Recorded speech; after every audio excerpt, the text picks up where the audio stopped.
Hey everyone, we're here with chapter 4. And I want to start first by saying that I apologize in advance. There are going to be some words that I'm guessing are both in Xhosa as well as in Zulu that I'm probably not going to do very well with pronouncing. The same is true with the Afrikaans. So asking for a little bit of grace there, folks. So anyway, hey, on we go. Chapter 4.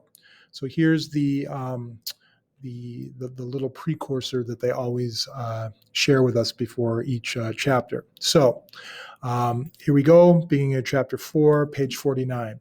When I was growing up, we used to get American TV shows rebroadcast to our stations. Doogie Howser, MD, Murder, She Wrote, Rescue 911 with William Shatner. Most of them were dubbed into African languages. Elf was in Afrikaans. Transformers was in Sotho. But if you wanted to watch them in English, the original American audio would be simulcast on the radio. You could mute your TV and listen to that. Watching those shows, I realized that whenever Black people were on screen speaking in African languages, they felt familiar to me. They sounded like they were supposed to sound. Then I'd listen to them in simulcast on the radio, and they would all have Black American accents. My perception of them changed. They didn't feel familiar. They felt like foreigners. Language brings with it an identity and a culture, or at least the perception of it. A shared language says, we're the same. A language barrier says, we're different. The architects of apartheid understood this. Part of the effort to divide Black people was to make sure we were separated not just physically, but by language as well. In the Bantu schools, children were only taught in their home language. Zulu kids learned in Zulu. Tswana kids learned in Tswana. Because of this, we'd fall into the trap the government had set for us and fight amongst ourselves, believing that we were different. If you're racist and you meet someone who doesn't look like you, the fact that he can't speak like you reinforces your racist perceptions. He's different, less intelligent. However, the great thing about language is that you can just as easily use it to do the opposite, convince people that they are the same. If the person who doesn't look like you speaks like you, your brain short circuits. The racism code of, if he doesn't look like me, he isn't like me, suddenly smashes against the language code of, if he speaks like me, he is like me. Something is off, and it can be hard to figure out. So, chapter 4, Chameleon. Nearly 1 million people lived in Soweto. 99.9% of them were Black. And then there was me. I was famous in my neighborhood just because of the color of my skin. I was so unique, people would give directions using me as a landmark. The house on Makalima Street, at the corner, you'll see a light-skinned boy. Take a right there. Whenever the kids in the street saw me, they'd yell, Indola, Yomlungu, the white man. Some of them would run away. Others would call out to their parents to look. Others would run up and try to touch me to see if I was real. It was pandemonium, meaning it was craziness. What I didn't understand at the time was that the other kids genuinely had no clue what a white person was. Black kids in the township didn't leave the township. Few people had televisions. They'd see the white police roll through, but they never dealt with a white person face to face, ever. As a kid, I understood that people were different colors, but in my head, white and black and brown were like types of chocolate. Dad was white chocolate, Mom was the dark chocolate, and I was the milk chocolate. But we were all just chocolate. I didn't know any of it had anything to do with race. I didn't know what race was. My mother never referred to my dad as white or to me as mixed. So when the other kids in Soweto called me white, even though I was light brown, I just thought they had their colors mixed up, like they hadn't learned them properly. I soon learned that the quickest way to bridge the race gap was through language. Soweto was a melting pot, families from different tribes and homelands. Most kids in the township spoke only their home language, but I learned several languages because I grew up in a house where there was no option but to learn them. My mom made sure English was the first language I spoke. If you're black in South Africa, speaking in English is the one thing that can give you a leg up. English is the language of money. English comprehension is equated with intelligence. If you're looking for a job, English is the difference between getting the job or staying unemployed. If you're standing in the dock, English is the difference between getting off with a fine or going to prison. After English, Xhosa was what we spoke around the house. And when my mother was angry, she'd fall back on her home language. As a naughty child, I was well versed in Xhosa threats. They were the first phrases I picked up, mostly for my own safety. Phrases like, Nizia ku betha en loco, I'll knock you upside the head, or Sidnenge Nini som twana, you idiot of a child. It's a very passionate language. Outside of that, my mother picked up different languages here and there, and she learned Zulu because it's similar to Xhosa. She spoke German because of my father. She spoke Afrikaans because it is useful to know the language of your oppressor. Sotho she learned in the streets. Living with my mom, I saw how she used language to cross boundaries, handle situations, navigate the world. We were in a shop once, and the shopkeeper, right in front of us, turned to a security guard and said in Afrikaans, Vogdai swartes net nu stille hule iets, meaning follow those blacks in case they steal something. My mother turned around and said in beautiful fluent Afrikaans, Hoekom volg ji nye dai swartes sadat ji hule ken help kri warna wele soik ni, meaning, why don't you follow these blacks so you can help them find what they are looking for? Akjammer, he said, apologizing in Afrikaans. Then, and this was the funny thing, he didn't apologize for being racist. He merely apologized for aiming his racism at us.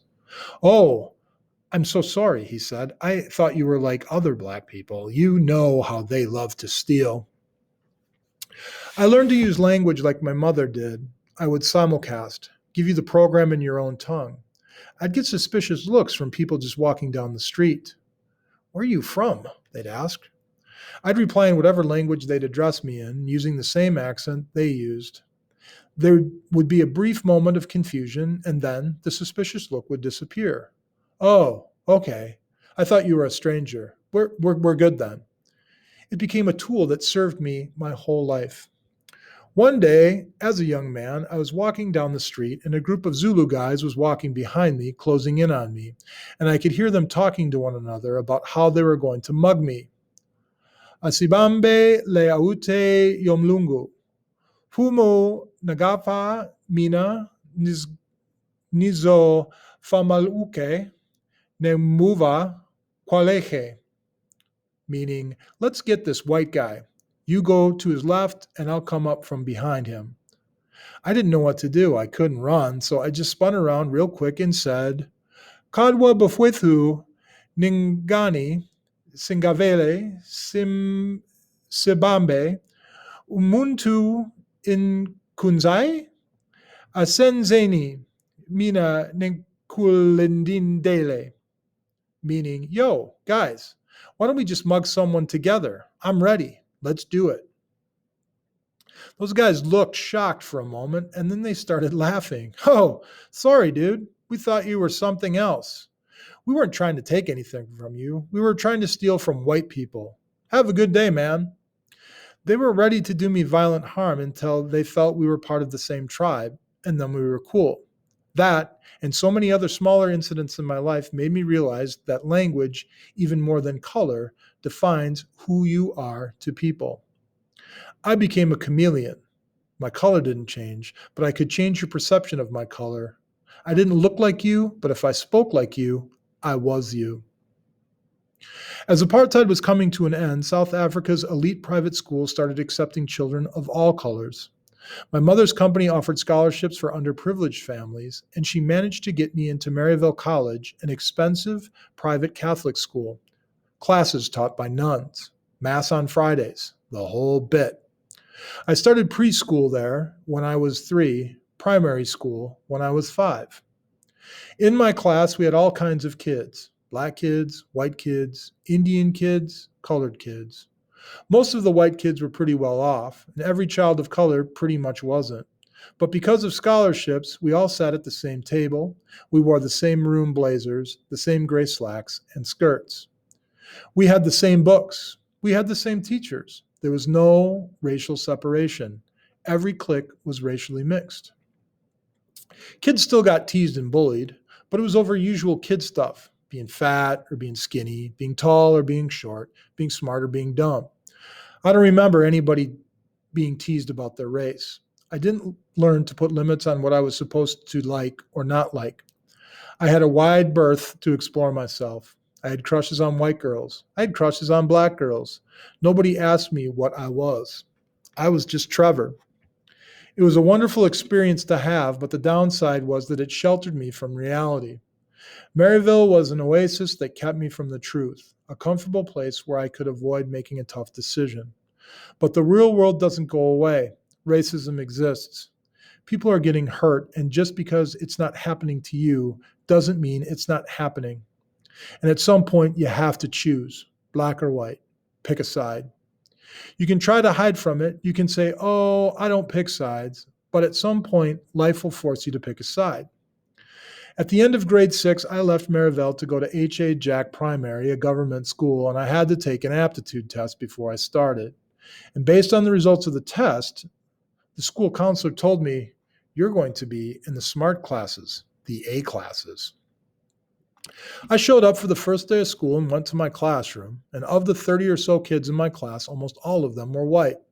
There was one Indian kid, maybe one or two black kids, and me. Then recess came, and we went out on the playground, and black kids were everywhere. It was an ocean of black, like someone had opened up a tap and all the black had come pouring out of it. I was like, where were they all hiding?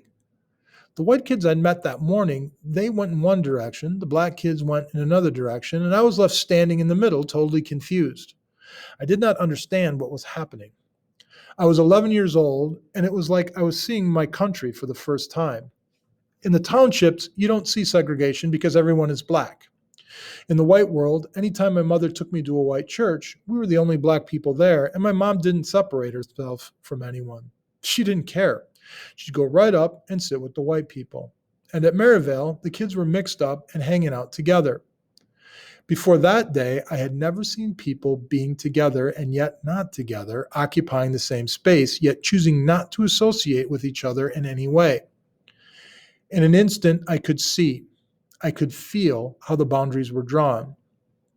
Groups moved in color patterns across the yard, up the stairs, down the hall. It was insane.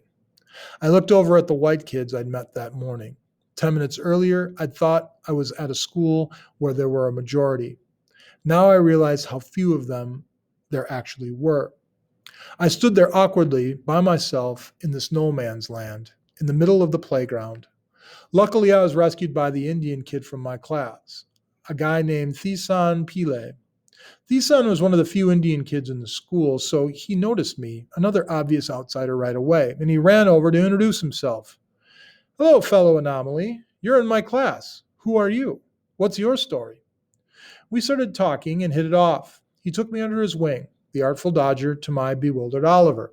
It's an allusion to Oliver Twist, Charles Dickens story. Through our conversation, it came up that I spoke several African languages, and Thisan thought a colored kid speaking black languages was the most amazing trick. He brought me over to a group of black kids. Say something, he told them, and he'll show you he understands you. One kid said something in Zulu, and I replied to him in Zulu. Everyone cheered. Another kid said something in Xhosa. I replied to him in Xhosa. Everyone cheered. For the rest of recess, Thisan took me around to different black kids on the playground. Show them your trick. Do your language thing. The black kids were fascinated. It wasn't common to find a white or colored person who spoke African languages. The fact that I did speak them immediately endeared me to the black kids. How come you speak our languages? They asked. Because I'm black, I said, like you.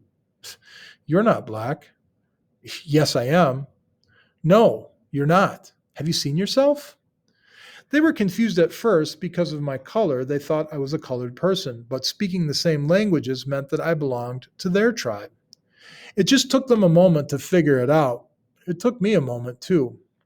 At some point, I turned to one of them and said, "Hey, how come I don't see you guys in any of my classes?"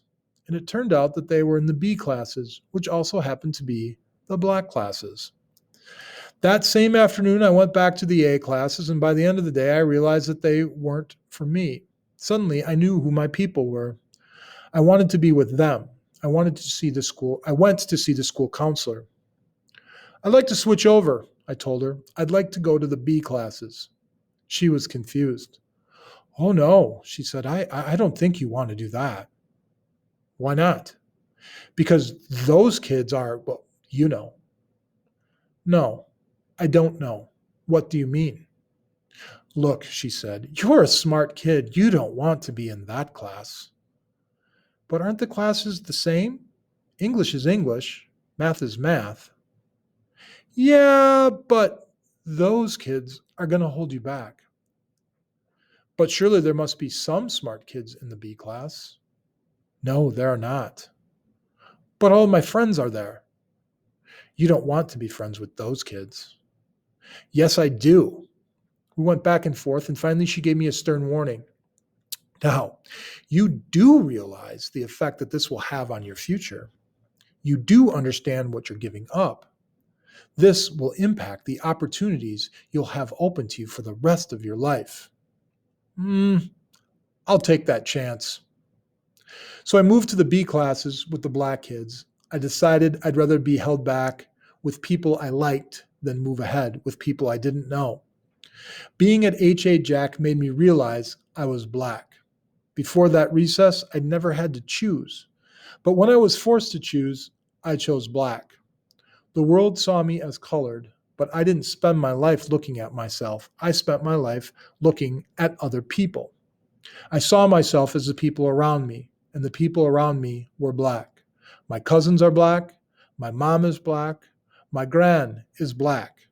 I grew up black because I had a white father, because I'd been in white Sunday school. I got along with the white kids, but I didn't belong with the white kids. I wasn't a part of their tribe. But the black kids embraced me. With the black kids, I wasn't constantly trying to be. With the black kids, I just was.